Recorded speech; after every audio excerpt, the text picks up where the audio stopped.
Thanks for staying with us. So, you can't have a Friday without celebrity gist. So, one of our celebrities, actress Eucharia Anunobi, in one of her recent videos, said Nigerians who build all these palatial houses in the villages is foolishness, according to her.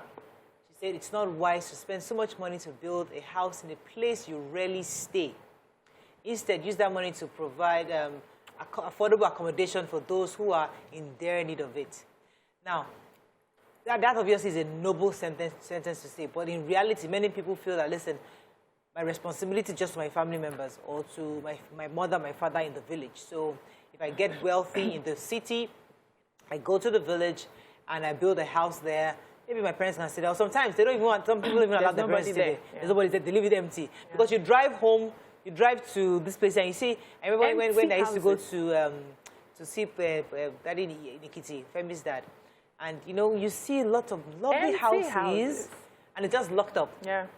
And I'm thinking, what happened? Maybe they come there once a year. So according to her, it's foolishness to do that. You know, why don't you rather build houses where people actually live in? What are your thoughts on this? And I'd like to also link that to the fact that people ask to be buried in these houses. And when you bury them in these houses, you can't rent it out again. Yes. You know, so it's like a whole house is like a mortuary. It's like a burial ground, like a mortuary for one person, the owner of the house. So these are some of the factors that people get involved in. But what are your thoughts on this issue of building a house that nobody lives in our villages? Okay, so I think Eucharia is spot on with that conversation. While I would not want to tell people how to spend their money, because if they've worked hard for it, they will tell you they've worked hard for their money. That is how they choose to spend it. It's none of your business. Go and make your own and build in your village for your community members, you know. But also, I want us to start looking at how to avoid a culture of waste. We are very wasteful in this part of the world, where because we are not constantly thinking of other people, we are just focused on being selfish and ourselves. And you put a huge amount of money in building a house. First of all, like if you come into go to the east, you build that house and there are deplorable state of the roads. You're not concerned about how you can even get to the house. After all, you are in your big, you know, car, you can get in and get out. And then you abandon these houses till once in a year. And I know a few things about houses, that when people are not living in the house, it takes a lot to maintain. The houses, as if houses respond to the spirits of people living in them. If you leave a house empty for like 10 years and you compare it with a house that people are living in for 10 years, when you get there, you see the difference in terms of the condition of the house, the structure itself. So it's wasteful to just, you know, keep that amount of money. And I also understand that most of the people who just keep that amount of money is a way of tying down the money that they have gotten from somewhere, because a right-thinking person who is constantly doing business and counting numbers will not want to put in money and just abandon it. You want your money to be working for you. So it's a way of just, okay, we've taken this money, let's find somewhere to put it. And you put those houses there, and you leave it there. Nobody is attending to it. So if you are building for your family members, that somebody will be there to maintain the house, probably your relatives are still there, it's a different ballgame. But to build such houses in those villages that you come once in a year, once in 2 years, I think is wasteful. But so are you saying that when you now go home to the villages, you have to come and pay for a guest house? So, I mean, for them, they see it as cost. It's not costly. It's cheaper to stay in a hotel if you're going there once in a year than to have, do you know how much they put in those structures? And if you enter those sort of buildings, I've seen a few of them, especially in the East, you need to see the designs, the gold and everything. I just think it's wasteful. I agree with you, BC. I think, but what Kira is saying is beyond foolishness. It's a culture of statement making. It shows status symbol. Yeah. Status symbol that, you know, and statement making that you've been successful in the city. You don't want to come home and you're putting a building together. I don't want to say it like that, but the mentality is that when you come home and you're putting a structure on ground, it has to reflect the level of success you've had outside in the journey. So till tomorrow, my people call village, even though home is Lagos, where I was born and I live with my family, they call Lagos abroad, Johnny. And when I go to Ouch and I want to build a place in Ibe, it has to be palatial. It has to be a reflection of the level of success. So they can say, is that TVC gay? This house. You know, so but the disconnect is that why I say it's a wrong mentality is that I have the house, but I don't have road. To go to the house. To the house. And the place is not a, you have to, your borrow will reach the ancestors. In fact, we almost reach the devil. Electricity is from the grid. You have to get water. You will buy your electricity. And so when other factors happen, what you do when you build a house, you must build a house that reflects the sustainable kind of building for your environment. You don't want to live in a place where the landslides happen. Let me tell you, there was a book I read. I can't remember the author. He was saying that he got funding from the U.S. to build boreholes in certain communities in a certain village. So he was so excited. He got this money and he built, I think, about maybe 15 or so villages, and he was really happy about that. And they got water. Well, guess what? He learned from that lesson because he used some really interesting equipment to do the borehole that they couldn't fix. So when it broke down, that was it. So in 6 months later, so they called him, Uncle, the borehole doesn't work again. They called it, they had to bring in an electrician from the city. And that was not sustainable, bringing in somebody from the city to come and fix. So the people in the neighborhood are not educated enough to use that. So you build a beautiful house. And you put it some kind of air conditioner or some kind of gadgets that requires a special maintenance. And the people in that community can do it. So you'll be happy about it the first Christmas. Second Christmas, by third Christmas, it's done.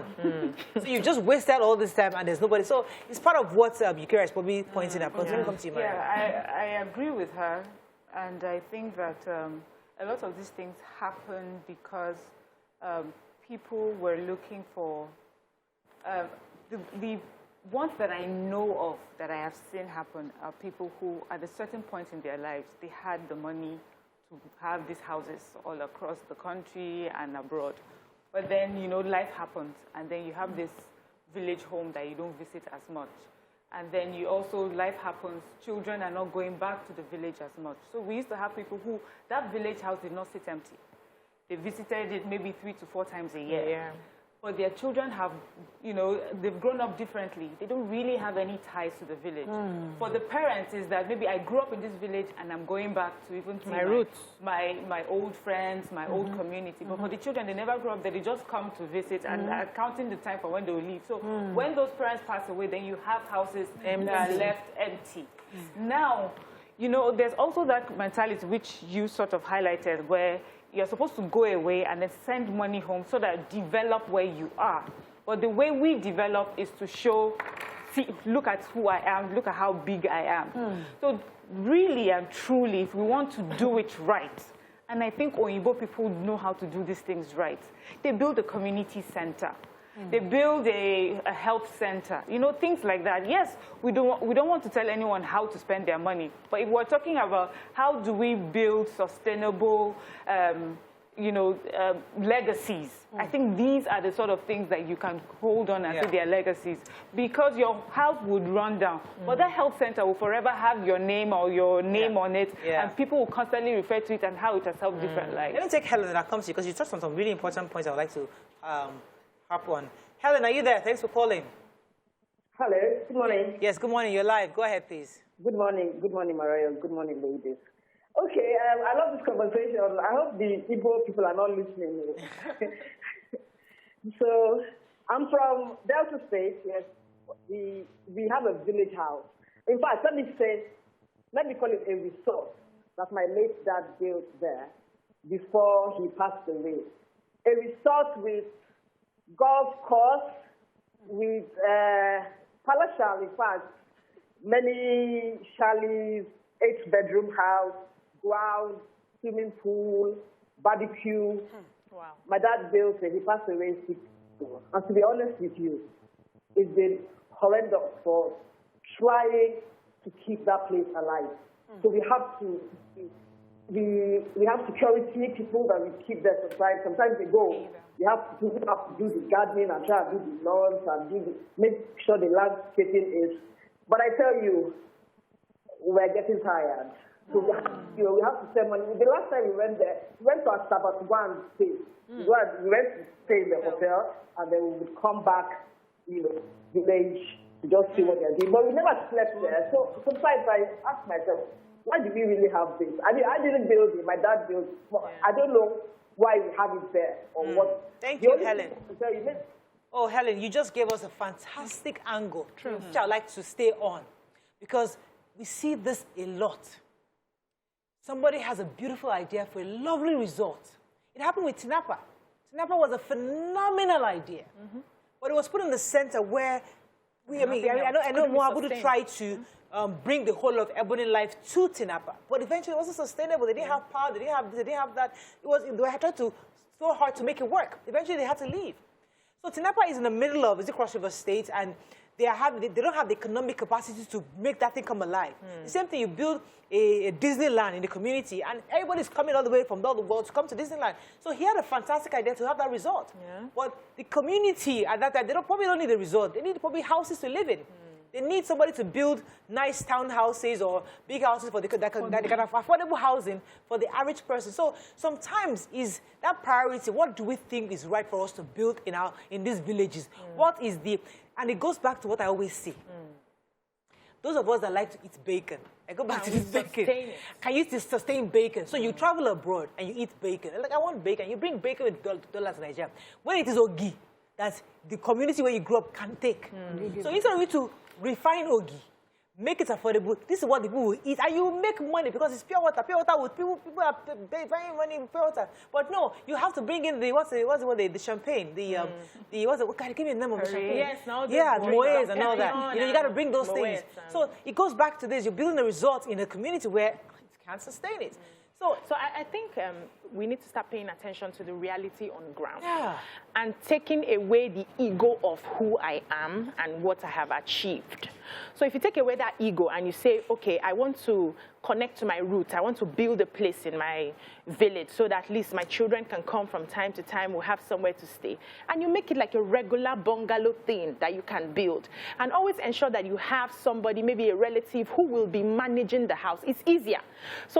And I know that people get tired of things. So you have this house now, it's looking very beautiful. After a few years, you feel like, please, I can't even stay in that place again. When we go to the village, we're going to stay in a hotel. My husband was having a conversation with a friend recently. And the guy was saying, you people need to build a house in the village so that your children will be used to your roots. And my husband was like, I don't understand. My own village, I've not gone there in years. I can't even find a way to this village. I was born and bred in Lagos. My children now don't know that place. So why do I want to go and put money and build something that tomorrow they may say they don't even want to stay in the country? How do I get them to manage that? That his own parents' house, they are still struggling to sell it in the village because there's nobody to take care of it. But the guy said, no, you have lost your roots. It was a heated conversation in the sitting room. I just sat there, I was looking. I said, I'm not going to any village with anybody. I am here. Let me take this call from Hassan, because this is such a crucial conversation. Good morning, Hassan. You're live. Good morning, executive members of the panel. Good morning, sir. You see, this discussion reminds me of Ali Masruri in his Triple Heritage, where he says, when the whites are going to the moon, we are busy going back to the village. That is the problem we are having. It has to do with our culture. It has to do with our constitution. Because in our constitution, it was explicitly stated, state of origin. You were born in Lagos. Your father was born in Lagos. Your grandfather was born in Lagos. You are still a foreigner in that Lagos. You were born in the north, brought up in the north. A son that was born in your presence will grow up and call you a foreigner. So you don't blame people at times, but we need to have a kind of restructuring of mindset. We need to sit down with ourselves, look at ourselves very well, and make a path that is positive for ourselves. Right. That is what you see in Nigeria. Absolutely. Look, you cannot go to a village and be in a hotel. It's uncalled for. Just build a moderate house. Don't reflect Lagos in your village. Don't reflect London in your village. Don't reflect Abuja in your village. Good morning. Thank you, Hassan. So there are two types of empty houses in our villages. One, the one that Eucharia is talking about, which is you build a house, you go there once a year. But there's one that she raised, which is really critical, where our fathers built this house. We've moved to the city. The house is there. empty. So our father comes to Lagos to live with us, for example. He goes sick, maybe he's 98 years old, he dies, he asks, take me back home. And you bury him there, and that's it. And after you bury Grandpa, because your own children are already planning to go to the abroad, to Canada. You live in the city. So Daddy's house is there, nobody's going there. Dilapidated. It's there, empty. So you drive through the states, the various states, the villages, and you see empty houses. All you see is somebody's grave, burial ground there, and that's it. So what's the reason? That's what Hassan is saying. We need a reworking of our mind, and even our constitution. Because one government will just come one day and say, okay, all these houses, build them down because we want to build the road. Can they do that? We don't understand moving dead bodies, because many of these houses across these major roads have somebody's dead body there. So do we now exhume the bodies, take them to a government cemetery, so we can break down these houses to build a road for the people to use? The government has to build, they have to exhume. They do exhume bodies. But what I know, being a person who learned her culture and language in Lagos, I knew how important it was for my parents that we do not lose touch with our lineage or our roots in Ibia, where I'm from. And the way they struggle to pass it down. My grandfather built a house in history that he brought his brothers to live in. Today, the whole house, none of his grandchildren or his own children directly live in that house anymore. They've all left it. They've all progressed into some progressed in other areas of the village, some progressed outside the village. And for my own generation, Grandpa tried. I'm not interested. I cannot go to village and go and be speaking English with a first cousin or a second cousin about whose father built what. I really can't be bothered. Absolutely. So, I think what do we do to ensure it's properly passed down? Because even there's nothing you're passing down. Let's not do. Okay, so I don't want to go to religious. Should we say you own it, and when I die, that's it? So that mentality then, sorry, Miriam, no vex.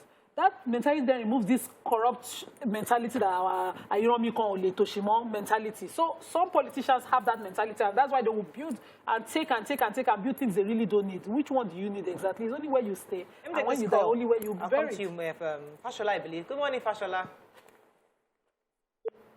Oh, I'm so sorry I kept you waiting. Go ahead, Mariam. Yes. You know, the building of house in the village can also happen to you today, which is you built your house here in Nigeria and your children will grow up and live somewhere else, and your house will become the village house that they can't come back to. So I agree with Hassan where he says build something modest and build for yourself. Don't build for generations to come, because everybody's going to come here and stay here and live here. Do you understand? Because it likely may not happen.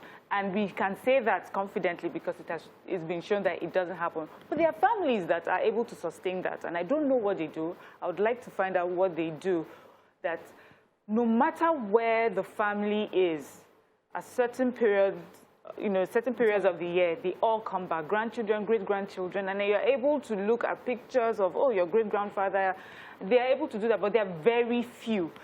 The way life is, people are just constantly moving away and, finding new places.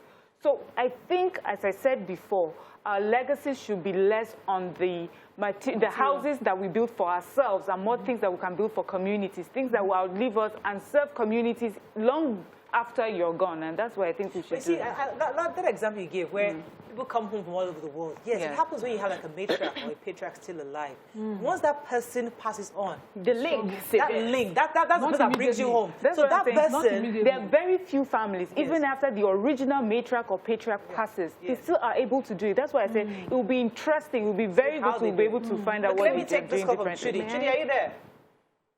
Yeah, good morning. Good morning, you're live. Go ahead, please. Okay, Chidi is my name. Yes. I'm calling from Abuja. Yes, go ahead, Chidi. Yeah. I just want to say something about the topic you're discussion. The issue of building house in the village is a function of how much you have. If you have money enough, you can build your taste, whatever you want, anywhere, whether in Abuja or in Lagos. Your house reflects who you are. And let me correct this impression about roads in the southeast. It's not true that everywhere in the southeast the roads are bad. It's not true. So many villages in the southeast have very good roads. You can confirm yourself, but there are some major roads to the southeast that doesn't have very good, and that is what people usually make reference to. That is not correct. You can build a house based on how much you have. Even if you build a small house in the village, it still goes to dilapidate like the big one. So that is it. You cannot come to your village and begin to stay in a hotel. I mean, that is your place, for God's sake. If people don't build houses in their village, how will those places develop? So the place should be left fallow. You know, like somebody called earlier HASSAN. You know, we have the state of origin in this country. People always make reference to where they come from. And you cannot go to your home and go and stay in the village. So if you don't build in your place, you don't really have the money. Chidi, let me stay with you for a second. You cannot build. Chidi, let me stay with you for a second. Let me stay with you. Chidi, can you hear me? Hello, Chidi. So why go and build? Why build small places? Chidi, can you hear me? Chidi, can you hear me? Yeah, Hello? I can hear you. Yes, I want to engage you. So I like your perspective, and I like to learn from you.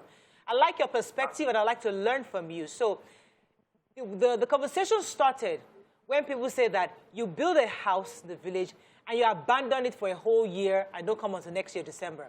The point is does that make sense? Or rather build complexes or maybe apartments where people in the community can live in. So even if it's just 1 2-bedroom you have for yourself, at least you're helping the community. It's better than you building this big edifice that only you and your family come in once a year. That was the way the conversation started from. Do you agree with that? Hello? Hello? All right, Chidi, I have to... so let's... May I quickly say that? Okay, so for instance, me now, we've had a family house in Asaba for as long as I can remember. I grew up in that house. And right now, the only link tying me to Asaba is my father. That's the only... If I say I'm going to Asaba now, it's because I want to see him. Or my grandmother is dead, or my relatives, like everybody scattered all over. Right. It's just him. So if anything happens and he goes, I have no business in Asaba. I have no business in it. Where do I want to go to? And it's not like I want to be running houses all over the country. That's not... See, the world is so global now that I can stay in a hotel room and run my life if I can afford it. So I think it's a bit... Now where everybody's talking about the roots, but if we really want our country to go ahead, I think we need to start taking away that state of, you are a Nigerian first of all, and that means that you can stay anywhere and build your family from anywhere that you're comfortable with. Let's not make it seem like some people are foolish for not wanting to go back to the village. So what do I want to do now? Go back to that house that probably they would have sold after he goes, or I'll now go and get a land and start building because I want to be going there once in a year or once in 2 years. How am I supposed to start that conversation? But would it be nice for you to have a house where you go there and your kids, as they're growing up, they know that they have a home in Asaba, that you are not... This is, we live here. Now. Yeah, just go to, just in case grandpa passes on now, right? And then your kids are growing up. And every year you make it a point, like, I want my children to know where I'm from. So your dad used to say, this is my room, this is your grandpa's room, this is where you used to stay. We maintain it when we are back after the holidays. So that's probably that's the rationale. Who maintain the house? So what I've seen and read is you build... people will say moderately, but you build it with the community in mind. So the community in mind is they are working in the house. Do you have, maybe, are you so rich, you have horses, so there are community people taking care of the stables and things like that. So it's constantly being taken care of even when you're not there. So it has to be a functioning building. It cannot just be a building to come and stay only during the holidays. It has to also pay the people around you somehow. Your relatives will love you, but nobody really, after a while, wants to keep doing things for free. And what I've also seen is that sometimes it's the cousins that take over these places. Your father has built a house. And then 20 years down the line, do not start a family, something happened, hand it over to us. History to you. They'll tell you your history. Tell you that Let me take this call from Buchi. Buchi, good morning, are you there? Hello, Buchi. Ladies. You're live. Go ahead, please. Yeah, thank you. So I really enjoyed the topic you guys brought up this morning. So for me, I've currently reflected on this topic for a while, and I've engaged some colleagues and friends on what they think regarding this. So for me, I don't think, personally, let me speak for myself. Personally, I think God has blessed me well to be able to build any type of house I want in my village. But currently, I don't feel like building a big house. I don't even know if I want to build a small house. So I'm currently in my early 40s, and I have 3 kids. But now, reflecting on who I am, my family, my parents, they stayed a bit in the village, but they are no longer there. In fact, they left village very early. My father lived most of his life in Lagos and Port Harcourt. Same with my mom. as I speak, I don't have a grandfather, grandmother, no mother in the village. So what am I going to the village to erect a big building? I have the means. If I want, I can erect any type of house. I can. But looking at my children, I know that these children, I look at them, I think of them. I know that in the near future, very likely, they may not even be in Nigeria. They may decide to leave. But even if they stay in Nigeria, they will not be in the village more than I am. So if I think of myself, I can't think of 2 or 3 more times that my father took me to the village. So why am I going to erect a palatial house, even though I have the means? Again, some people say, where will you bury your mother? Where will you bury your father? That's not an issue. I have a big compound. I can turn it to a garden. Thank you very much. Interesting perspective. Building of big houses in the village or building a house that you think would keep your own family history alive is one person's vision. And that's where the problem is here. It's one person's vision. It's usually one person's vision. So my grandfather was born, bred, grew, and died in the same place. He deserved a palatial house there. But my father moved for economic reasons somewhere else. He had needed to live in comfort where he lived. And so he built a house in Lagos. So why will I now leave the comfort that where I work and go and build a house to make statements for someone in the village? The missing line is that you then have cousins who don't have that vision, who don't even send your vision at all. Come up and retell your history to your children. We have a house now where, in fact, I'm tired of the stories from that house. It's the same thing with my grandfather's house, where things are going wrong. They're not calling you that you're not living there. People living there are saying, I cannot maintain broken pipeline, I cannot maintain leaky roof, I cannot do that. That's the reality of having those houses over generations. The first generation after you might try. The next one, they are far distracted. The third one, don't even send eventually. So people should start to rethink the need for these things. Maybe if you want to live your lineage, tell stories to your children. Let them know how. If my grandmother should die now, finish. The story don't end. Let me take this call from Ade. Ade, are you calling from London? Thanks for calling. Yeah, good morning to you, ladies. Good morning, you're live. My point is that this thing is personal. If your family or your great-grandfather, everybody come from Lagos, you can build out in Lagos. If they come from Kano, you can build out in Kano. But when it comes to other parts of the southern, it depends on how is your town, how is the village to your family. Maybe in that village, if you build your house, before you finish it, they kill you. And you have the history of this in that village, and now you are successful, you are in America, and you are now planning to go to the same village and build a house, then you are on your own.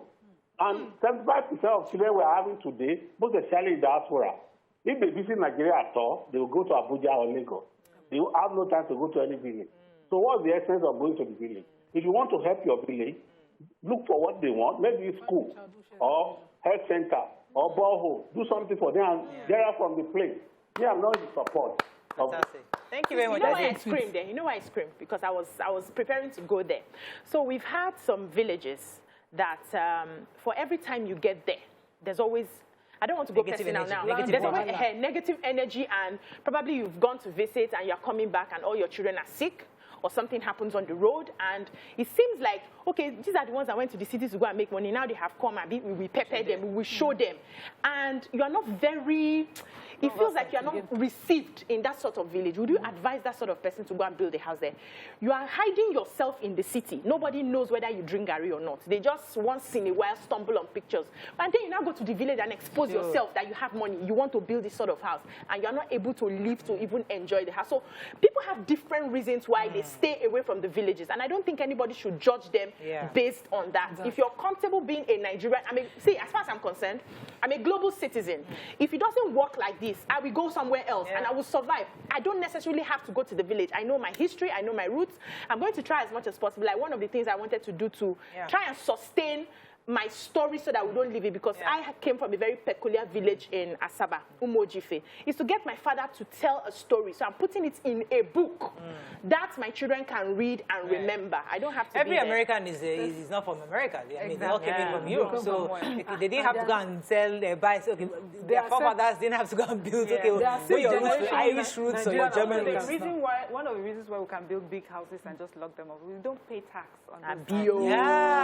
Abroad. bill. They are paying a lot of taxes. You can't just build and just leave it as So abandoned. what has happened now, they now open their houses as, tourist centers for people to go and visit. Because it has to make money to keep a building just laying. Thank you for that point. Let me take this call, AFOLABI from Cotonou. Hello? Hello? Yes, you're live. Go ahead, please.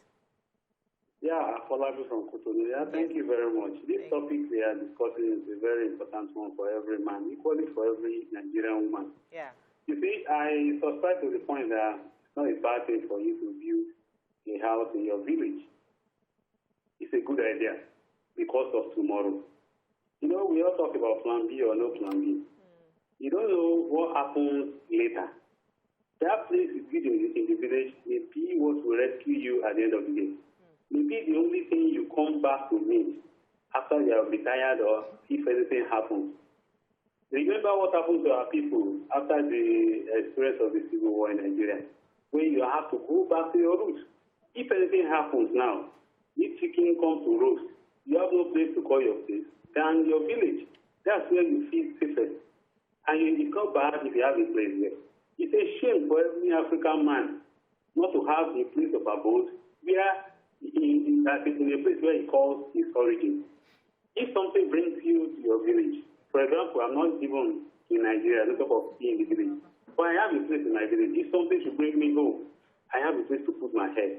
It's all honorable for you to go and look for hotel. Or if somebody, a friend of mine, has to come with me, or I have to find myself in my place, I will not be a stranger in a place where I was born. If your father Mr. AFOLABI, thank you, Mr. AFOLABI.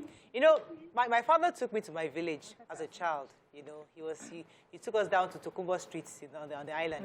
And I saw that how my own village has become a city. So what do I do? I have, so there's everywhere, because he told me how. It was my father's place of birth. Your father, AFOLABI is saying, how can you go to the place you are born and be using left hand to point to your father's house? You know, there's a cultural mentality to it. In Lutoti, without BSc, you are now using left hand. Yeah, what is that? Also, Mr. AFOLABI has just, for me, opened to us the reason why people build the houses. Right. So here we are thinking, oh, it's foolishness, but there's a reason. People come from it. There was history that happened where people were asked to go back home.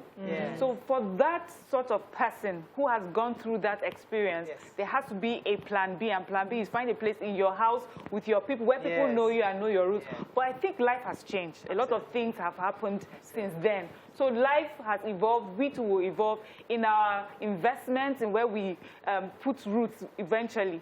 Like I said before, some of the houses that we're living in now, building and beautifying, in a few years when our children grow up, they will call these houses the village houses. They don't come to outdated. So sometimes you go back to that village and the house has been taken over.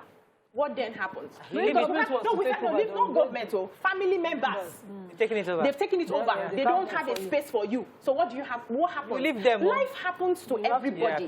So sometimes that plan B, you think you are shoring up so that if anything happens here and I go back, you go back. You have to go and rent somewhere in that your same village after you have built a house, and you'll be telling us the story of see how my family members chased me out of this one. So, and you know that those people in the village, you cannot fight house fights and land fights empty-handed. They are ready for you. So you that have been in the city all your life, you just quietly go and hide somewhere and start your life all over again. So let's not assume that you keep a house there. When you come back, you meet that house. Anything can happen. Fantastic. I think we can end on that. Okay, are we good? You take Facebook messages. Let's take. Right, I have 1 more minute, please. Hurry up. She says, Igbo guys will build a mansion and lock the gate so nobody will put juju inside when they are not there. Mr. Adebayo says you can't work so hard and decide to spend those hard-earned money to build where you will only generate more controversy when you die. If there's need for you, visit and tell your kids stories and let them see things visually. Ifeanyi Ken says, we are from Ibusa but stay in Asaba. My father used all his pension money to build big house in the village that nobody stays in. I begged him to build a commercial house in Asaba. A flat in Asaba today is 800,000. He was whining. Anunobi is right. Oladidi says, I don't even know my grandfather personally. I don't even know the names of my great-grandparents. 4 or 5 generations down the line, many people would have been forgotten to have ever lived. So that's bad. That's all we can say. But I would like to end with, we need to do better. You take my grandfather's way. My grandfather was very smart. In 1976, he died. And as I said, till my mother died, she was still collecting inheritance. So she doesn't want to know where the father's house. Doesn't want to just be every month, every quarter. She gets something. That was a wise man back in 1976. The thing is you are the second generation or third after him. Yeah. Will you be able to collect inheritance? I don't even want to know. But No, at that's least the she point. collected. Yes, but you have to know. But the point is that he was so smart, and so if you are building a house, so if your father is going to be there, let him plan. What I'm just saying, he planned It's it. God that So sustains father lineage. planned. God Almighty sustains lineage. No matter what you do, pray that your lineage is sustained. Not any effort that you do will sustain it, but the will of God. Okay. Somebody gave me an advice here. Say, BC Asaba is not a village, so you can build and rent. During Civil War, people needed homes. Just build and rent. Your village is your state capital. Okay. Okay. I'll consider that. That is all we can take on the show today. Have a fabulous weekend. See you Monday. I'm looking forward to this weekend.